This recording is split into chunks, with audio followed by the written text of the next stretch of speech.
As we said, the 2020 race is heating up, and with candidates crisscrossing the country trying to separate themselves from the pack, Puerto Rico is becoming an unusual center of attention.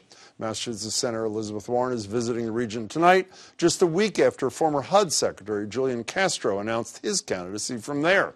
It's now been well over a year since Hurricane Maria hit Puerto Rico, devastating the area and driving out thousands who no longer had a safe home, power, or access to clean water and food. As you know, many came here to Massachusetts, but it's only recently that nearly all have finally found permanent housing here. And as Tina Martin tells us, it's been a difficult journey. Jacqueline Bonilla has moved into her new home in Quincy, a place she never imagined living.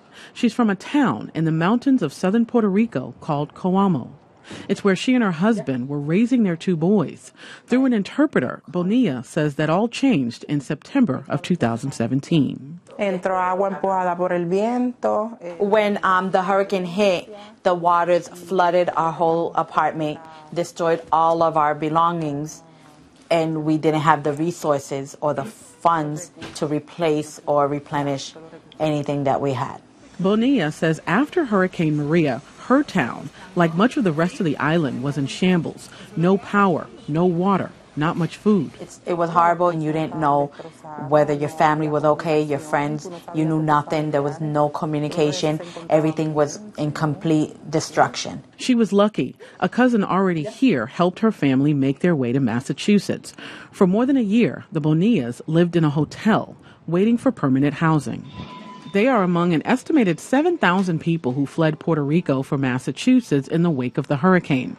And the state says about 600 families were housed in motels, but nearly all have found permanent housing. Due to their displacement in Puerto Rico and the loss of their homes because of a flood, they became a high preference on the state waiting list, so they moved to the top of the waiting list. James Marathis with the Quincy Housing Authority says any U.S. citizen who becomes homeless due to a natural disaster gets housing priority from the state.